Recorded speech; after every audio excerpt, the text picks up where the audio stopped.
So, again, we would like.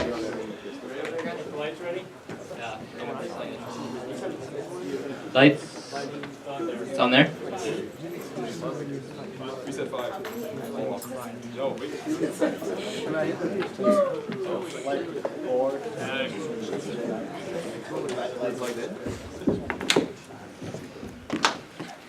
All right, guys. So we'd like to present to you the Maestros, a symphony at war. We are still a real-time strategy game, an online multiplayer game, and we're still building it in UK for PC. And the game is a fast-paced, action-oriented RTS game with small armies, quick combat, and a very team-oriented strategy to it. So at midterm, we showed you guys a lot of the tools and a lot of the building blocks and a lot of the stuff that we promised. It's going to help us make lots of content quickly, and the team has seriously delivered on that promise. So what you should be looking for when we jump into gameplay in a little bit is roughly 4 completely new units, something around 10 abilities, passive abilities, active abilities, special attacks, a brand new UI, our entirely new map, the Sky Islands map, and around demo day you'll see our tutorial, you'll see another new unit. Both of those things are just going through polish phase right now. And there are plenty of other things that you see as we walk through. I really can't even enumerate all of them, so look for these subtle systems as we're playing the game. So we're going to be a little bit more informal today, a little more ad hoc, because we really just want you to see the gameplay. We're going to walk through it and talk about what's going on in the game. It's very dynamic, so we can't always predict exactly what's going to happen. But with that, we'll show you our trailer, and then we'll jump right into gameplay with James.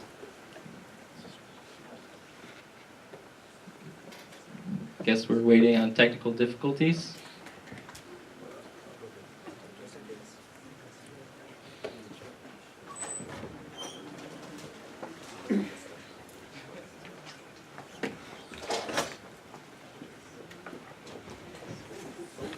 You okay?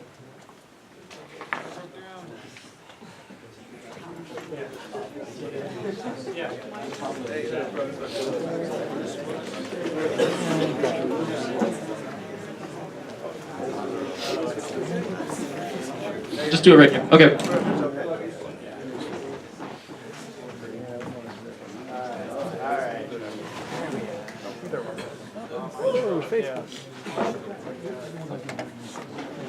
Sorry guys, I think the sound was not working. Facebook page yet? Go ahead and like it. Every time nobody likes it, a child with a bullet appears. What?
Okay, guys, so sorry about the technical difficulties, but we're back on track. So, John, just plug it to the, yeah, plug it to the.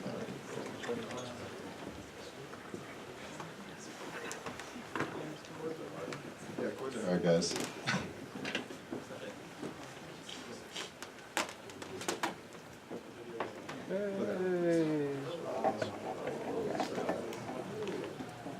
Okay, so if you could see, John, can you just scroll around the map right now? So at midterm, we showed you a rough engineering map. We showed you little to no gameplay, and we're sorry for that, so we'll show you lots of map and lots of gameplay this time.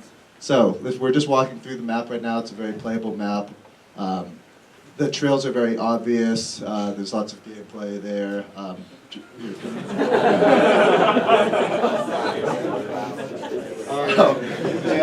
And basically, let's walk through. So we have 4 main areas of the map. We have the bottom right corner, which has a transform point for a sniper and a skybreaker. We have each player's kind of starting base. There's no starting base because you can respawn anywhere on the map.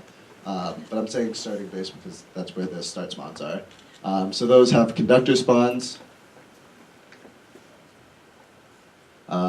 And also splitter and oiler spawns over to the left. And this is symmetrical across the center line. And then in the top left, we have a big monster, which basically, yeah, I know, it's very scary and intimidating. When you fight it, you basically steal life from the other team. So, now let's walk through the units. So every unit in our game has animations, VFX, sounds, and their own unique sets of properties and abilities. In fact, all of the art in our game, none of it is repurposed, none of it's taken from open source or anything else. It's all straight from our art team. So, right now we're looking at Gregory. He's the commander of the army. We showed you this at midterm, but now he has a fresh set of animations. His auto attack basically knocks back units that he hits. But let's also go to his abilities. So we didn't show you any abilities at midterm. So each unit has its own ability. If you see on the bottom, John's going across the ability bar. So just cast his ability anywhere. Gregory's ability basically reveals a spot in Fog of War and shows you what's there. Let's go to the conductor next. So the conductor are basically mini Tesla coils on wheels, as we like to say. They have electrical auto attacks, and their ability basically conducts an electrical charge between each of these conductors. So John, if you could cast that real quick. And basically does damage to anybody in those raycasts. Very powerful, kind of squishy, high damage units. Now, if we go to the splitter, the splitter is a very tanky, kind of beefy melee unit. And his special ability is that he can charge in and basically knock, just cast it on them.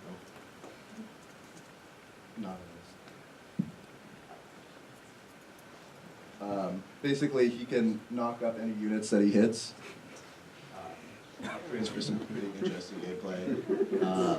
And then if we go over to the Oiler's special ability is that he can fire off a tar splotch which slows any enemies in the path.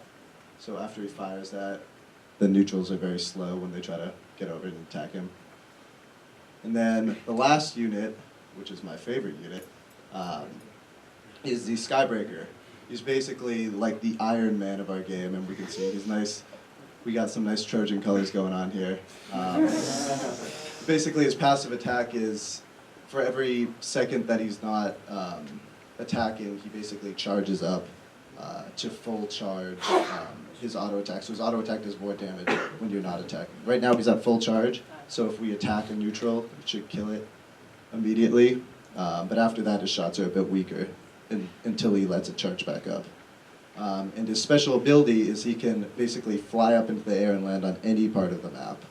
So we do that. You see it coming down in his head.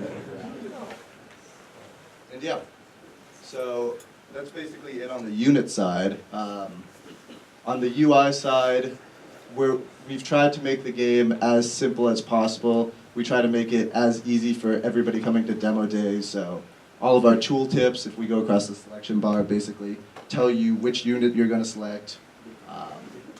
In the ability section, It tells you what ability they're going to cast and what the ability does. And yeah. So with that, we're going to hop into an actual game so you guys can see gameplay. Right now we're actually in a 2v2 that's been loaded up.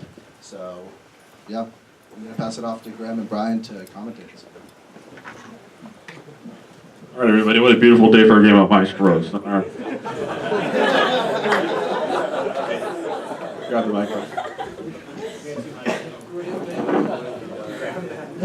All right, so hang on, we're in a 2v2, so we're going to play from here. Ad hoc was the word. Anywho, so yeah, we meant to create a really action-packed game with a lot of back and forth and some map control dynamics. So if you want to make units, you have to control the area where you're transforming because you're very vulnerable during that time. And the top left of the map, you know, there's the Nexus objective we talked about, the big monster you can kill. That'll give you an extra life, but you know when other teams are doing it. So I want to try and make a lot of gambles. So here we see a fight coming up. It's going to be a real mosh pit. So bash away. And Red knows he's losing there, so he's going, oh, with the splitter jump, knocking him up in the air. I think Red's about to lose his commander if they can focus fire down. So it's always a strong strategy to try and focus down the enemy. As you can see here, this game is very much about hugging. So if you hug people in a corner, you will tend to win. Those commander died, so you respawn. Now the respawn automatically starts you out as far away from enemies as possible, so you have time to kill neutrals and get more doughboys. So that's really the resource system in the game, is to just kill these neutrals so that you can get more doughboys and transform them into stronger units. So if you notice, you're forced to move around a lot just because you're trying to basically get more dough as you go around. And with that dough, of course, you could get better and bigger units, such as the line trash can of death, which is the Skybreaker. I definitely describe it as a weaponized trash can. And which is a great unit. Your teammates always love it when you have that unit because you can cross the map really quickly, help them out. Here's another battle happening in front of transform points. It's got a conductor, but not enough. Just spawn a Skybreaker, I wonder if that's going to save them. We'll see. Oh, here comes for some burst damage. And you can see the blue commander is really taking down here, so he's going to try and run away. That's always a good But question. he's leaving his doughboys behind. Sometimes being a coward is a good solution. Oh, here come the Marines. Blue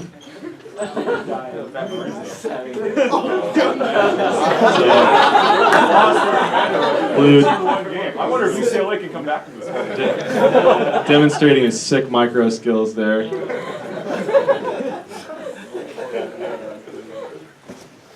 So yeah, just being aware of the map, knowing where your teammate's at, who needs help. It's very much a process of map awareness and control.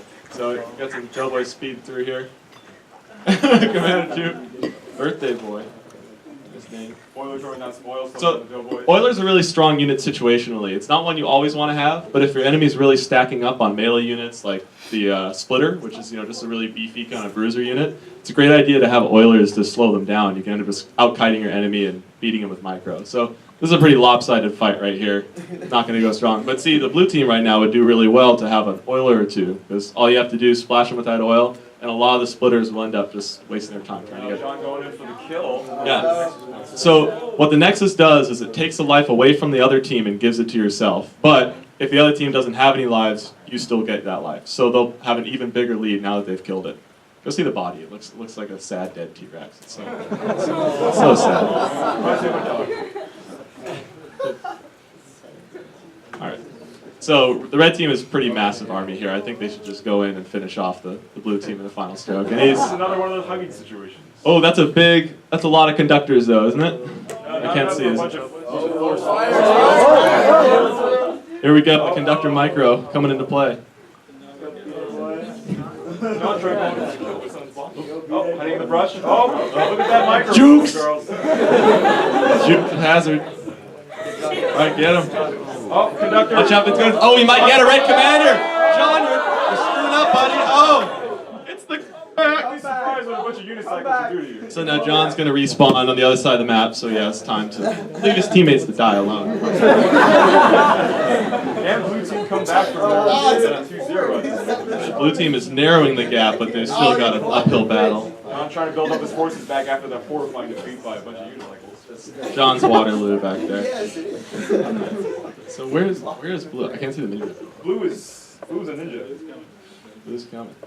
So yeah, you can use the comm scan ability, or the whatever we're calling it. I'm a StarCraft player. It's comm scan to get map awareness and tell where things are at. So it's really worth taking the time to use your commander and gather intelligence and see what the enemy's trying to do. So here he's got the Skybreakers, which I think is a good choice because with their passive charge up, it really lets them deal out a lot of burst damage initially. So it's a great choice for when you're just trying to knock out a commander and not get bogged down to a big fight. So here, perfect use of the comm scan ability up here. He sees him, he's going for the Nexus, which probably isn't respawned yet. But if they can track him down or cut him off, oh, big army, big fight coming up now. Are they committing? Nope. Oh, Min, go for it. The Skybreakers. So this is going to come down to focusing the commanders. Watch out for the mob of conductors.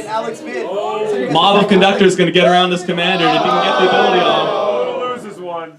Oh, I'm still alive. So now it's a tight 2v1 situation here. It looks like Birthday Boy manages. The Nexus is respawned now, which is always an option for Blue if he can buy time to try and get himself back in the game. Make sure you don't tell him that, though.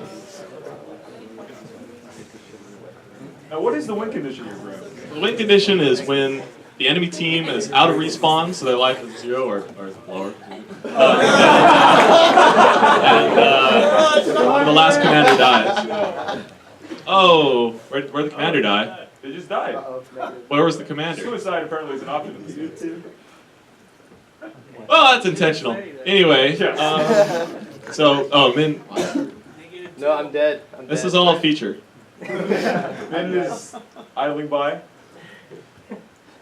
Anyway, thanks for joining us in the grand finale of Maestros. It's a high-level play from our players here, and we hope that everyone will be able to enjoy it. We're happy with where the game is, but we're aiming to get it even more polished and even more fun, so everyone can kind of get that really dynamic back and forth, scream at your friends, and hate them forever experience. Come check us out at the booth and December 11th. Yeah, we're gonna have a booth.